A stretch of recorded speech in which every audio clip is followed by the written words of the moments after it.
আসসালামু আলাইকুম। আশা করি সবাই ভালো আছেন, আমরাও ভালো আছি। তো দেখতে পাচ্ছেন ভাতের প্লেটে ভর্তা, লেবু, গরম ভাত। তো এই ভর্তার রেসিপিটা আজকে আমি আপনাদের সাথে শেয়ার করব। তো এটা হচ্ছে আজকে আমি করছি লাউ পাতার ভর্তা।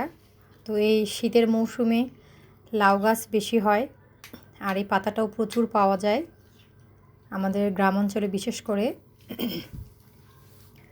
তো এই পাতাটা ভর্তা খেতে এতই পরিমাণে স্বাদ লাগে। তো আমি ভর্তাটা আজকে রেসিপিটা শেয়ার করছি আপনাদের সাথে। আপনারা সমস্তটাই দেখবেন স্কিপ না করে, তাহলে বুঝতে পারবেন। আর গরম ভাতের সাথে তো এই ভর্তা খেলে সেরকমই স্বাদ লাগে, সাথে একটা লেবু থাকলে তো হয়ে যায়। আমরাও আজকে ট্রাই করলাম, খেয়ে সেই স্বাদ লাগছে।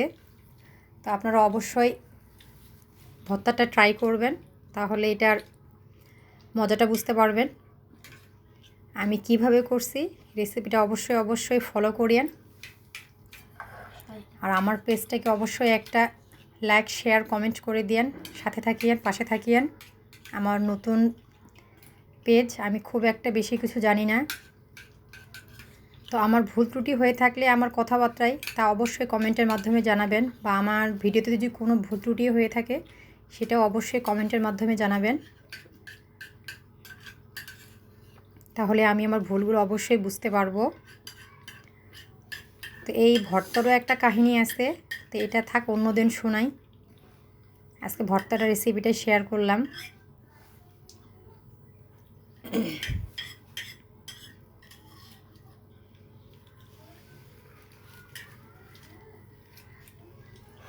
কার কার ভর্তা খেতে ভালো লাগে সেটা অবশ্যই কমেন্টে জানাবেন।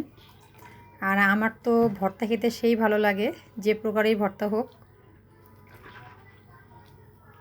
ভর্তার স্বাদই আলাদা হয়। এক একজনের ভর্তা এক এক রকম হয়। তো আজকে ভর্তাটা আমি হচ্ছে লাউ পাতার ভর্তাটা আমিও অন্যভাবেই করি, আজকে অন্যভাবে করছি। তো হয়তো বা আরেকদিন আপনাদের সাথে অন্যভাবে শেয়ার করব।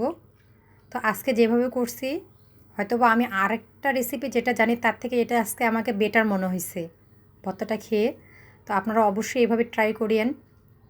ট্রাই করলে অবশ্যই এটার বিশেষত্ব বুঝতে পারবেন।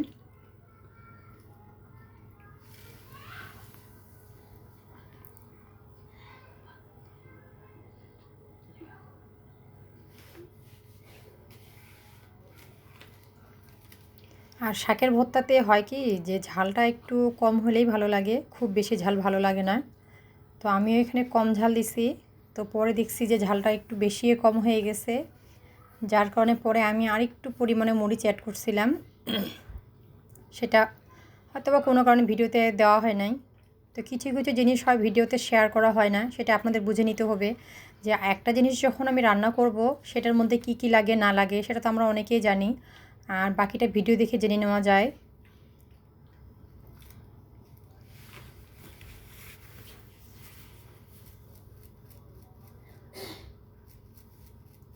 আমি যেভাবে প্রসেসিংটা করছি, আপনারা এভাবে অবশ্যই ট্রাই করে দেখবেন, অবশ্যই আপনাদের ভালো লাগবে।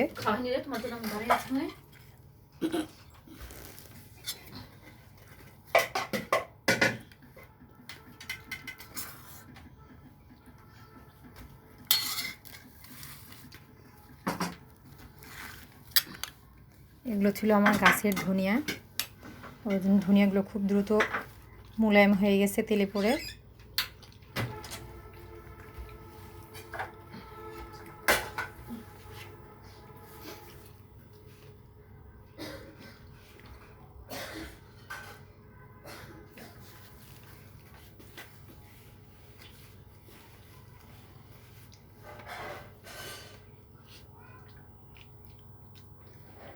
আমার ভিডিওটি দেখার জন্য আপনাদেরকে অবশ্যই আমন্ত্রণ জানাবো। ছোটো বোন অথবা বড় বোন মনে করে, অথবা ভাবি হিসাবে দেখবেন। সাথে অবশ্যই একটা লাইক, শেয়ার অবশ্যই করে দিবেন। আমার ইউটিউব চ্যানেল আছে নেকমরদ নিপা আক্তার, সেখানে অবশ্যই একটা সাবস্ক্রাইব করে দিবেন। আমার যদি কোনো ভিডিও আপনাদের ভালো লেগে থাকে, ওখানে গেলে অবশ্যই পেয়ে যাবেন সমস্তটা। পেজে হয় কি, যে টাইমটা সংক্ষিপ্ত দেওয়া থাকে, সমস্ত ভিডিওটা আসে না। আর আমার ভিডিওর সমস্ত কপিটা আপনারা হচ্ছে ইউটিউবে পেয়ে যাবেন, ওখানে কোনো স্কিপ করা থাকে না।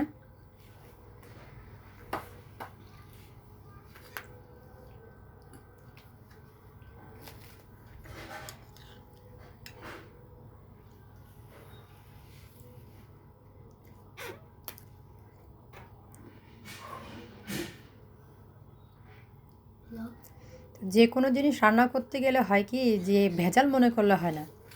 যে পরিবারের মানুষগুলো যখন একটা রান্না খেয়ে আপনাকে বলবে যে না মজা হয়েছে, তখনই তার গুরুত্বটা বেশি ভালো লাগে ভালো কমেন্ট শুনতে।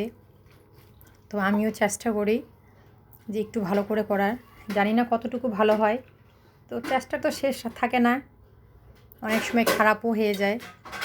তারপরেও যখন খারাপ হয় তখন খারাপ বলারও কোনো প্রয়োজন নাই, কারণ যে আপনার জন্য যেই জিনিসটা রান্না করে সে তো তার সর্বোচ্চ দিয়ে চেষ্টা করে যে আমি ভালো করে রান্না করব। সেহেতু খাবার খারাপ হোক বা ভালো হোক সেটা কখনোই খারাপ কমেন্ট করা উচিত না, কারণ খাবার তো আল্লাহ তাআলার রহমত, আর রহমতের উপর কখনোই ক্ষিপ্ত হতে হয় না। আর আমি ভর্তাটা হচ্ছে পাটায় বেটে নিয়েছি।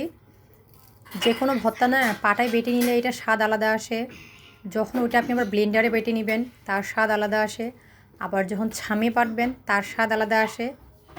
তো আমি যখন দেখছি যে ভর্তা পাটায় যেটা বেটে নিই আমরা, এটার স্বাদ আবার আলাদা আসে, আমার পাটায় বেটে নেওয়াটা বেশি ভালো লাগে, যার কারণে পাটায় বেটে নেওয়া হয়েছে।